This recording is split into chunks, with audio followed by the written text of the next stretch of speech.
Hello everyone.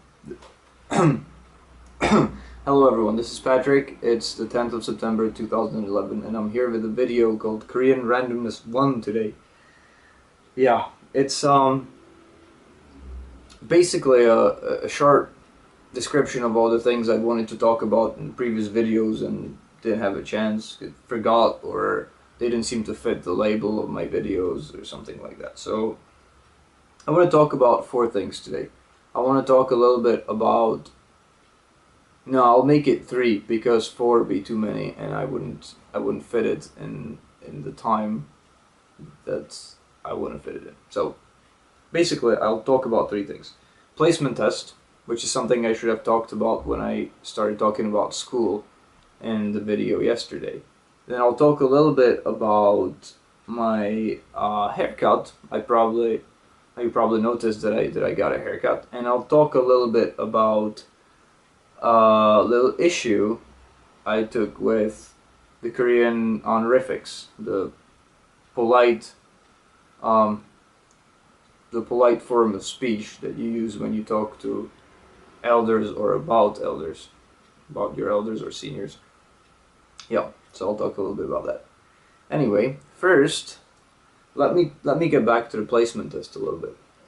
Placement test is a test that foreign students take when they come here to the university, in my case to Gyeongbuk National University, and it is there to determine their level of Korean. Of course, people that don't speak any Korean at all don't take the test, they just start level 1. And I think there's 4 or 5 levels in total, and I was told that I should come and take the test to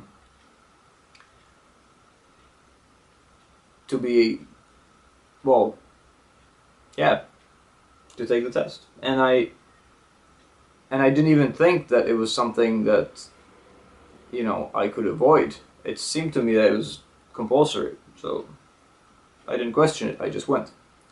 And I found myself in this room full of Chinese people, probably about 40, who all spoke Chinese to each other and seemed to know a lot of Korean. So the test has 2 parts. In the morning there's I think 2-hour part which is reading and writing, and in the afternoon there's an oral assessment or oral test, oral exam.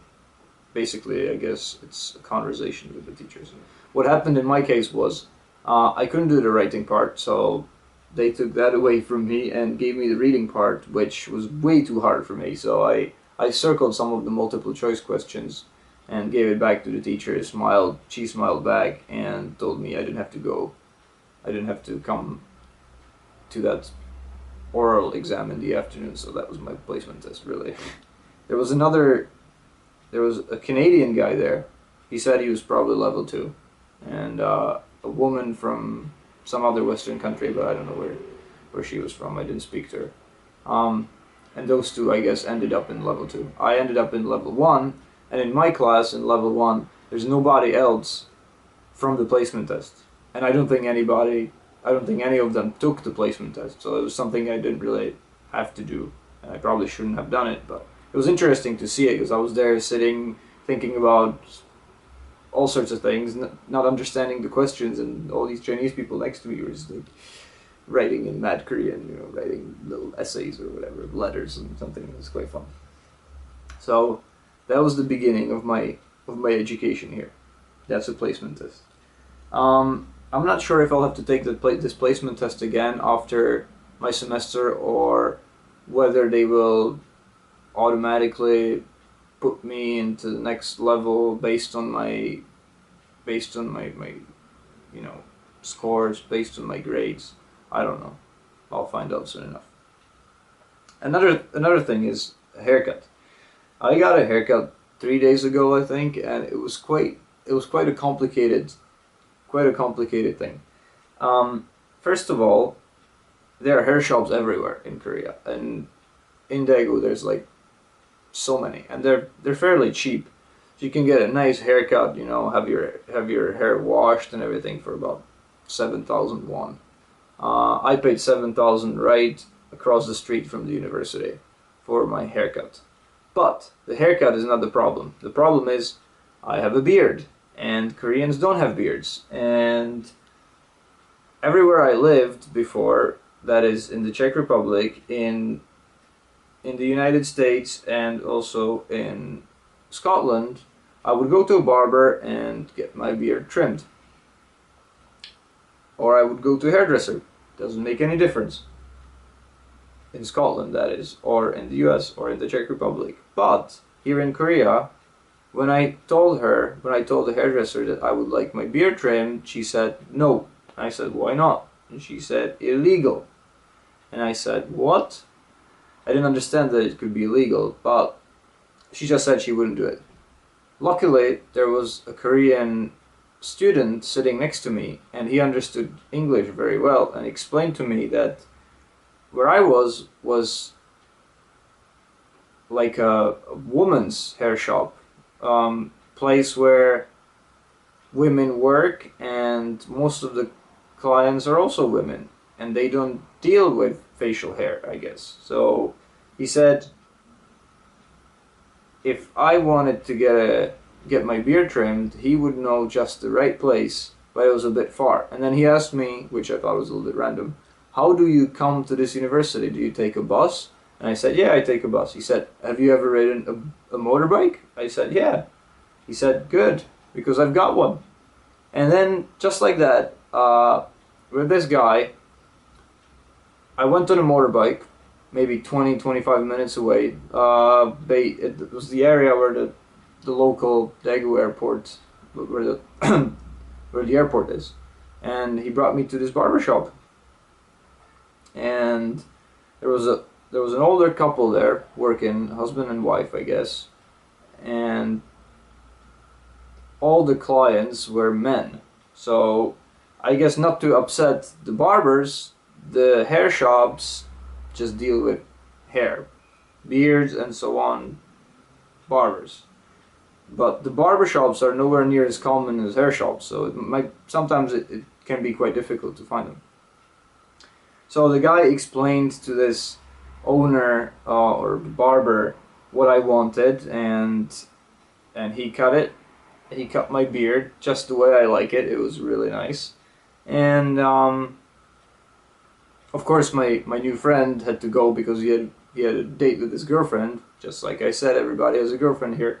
And didn't even stay for a drink, so maybe next time. But I was really grateful because, yeah, it was really getting out of hand. So I got my beard trim. I was all happy. It cost me 5,000 won, which I thought was okay. And the lady that worked there also gave me a drink before I left for free, which I thought was amazing. So that was my experience. That was how I got my haircuts. Little adventurous. One more thing I would like to mention is that when we were getting on the bike, I said, do you have another helmet? And he said, yeah, I have one. I said, yeah, but there's two of us. Do you need to wear a helmet in Korea? I said, is it compulsory? He said, yeah, but one is enough. That was it. So one was enough. So he had a helmet, I didn't. He probably had health insurance, I didn't. Well, I survived, so it's all good. That was my haircut, and the last thing I want to talk about is the honorifics, the Korean way of addressing your elders or your seniors, you know, at work, your boss and so on, your teachers and so on. Where I live is upstairs. Downstairs, my host father has a little coffee shop, or you know, it's more of a place where people go to drink soju and beer.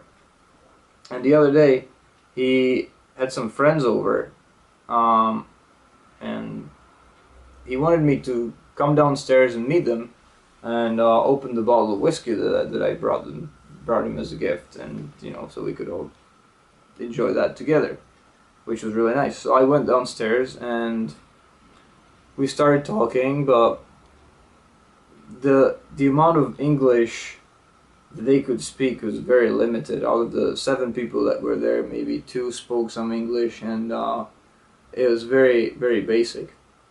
Also, the amount of alcohol being consumed was, well, let's just say that there was not much space left on the table because of all the bottles. So yeah, it was a situation. And then I tried to explain to this one person that I was meeting my father somewhere, and I used the your form, which is polite, but obviously not polite enough when you talk about somebody who's your teacher or father or grandfather or something like that. And he said, you know, he said, I understand what you're saying, but it's wrong. And I knew it was wrong, but then again I chose to use that form because I didn't know the super polite form they use, and I figured being understood with a mistake is better than not being understood at all. But now with the hindsight, I do think that sometimes it's better just to keep quiet, because I guess it's really offensive to some people. And another thing that's kind of tied together with this is that this same person was trying to explain to me that a little bit about the relationship between me and my host father here, and his English was very, very basic, so I couldn't really understand what he meant. But he said, "Are you friends?" Well, in any other country I've ever been, that question is pretty straightforward. When somebody asks you that, you say yes, because that's the polite thing to do. And I guess that's not really what this guy was getting at. And when he asked that, I of course said yes, we're friends. And then he gave me this really reproachful look, like, no. And then he even said, no, you're not friends, because he's your friend's father. And I said, okay. And that was pretty much it. But my point, I guess, is that sometimes it's quite hard to understand the context, you know, the cultural references or the cultural customs. And I'm still a little bit uncomfortable when addressing my host father, because he doesn't speak English, and when I speak Korean to him, I'm always afraid that I will use a word that's not appropriate, and then in front of other people it gets even more complicated. So I will study hard, and hopefully soon I will understand how these things work and how to use them properly. Yeah. So that's something to watch out for in Korea. These honorific terms are there for a reason, so you should really use them. When I studied in my, the first few chapters in my textbook,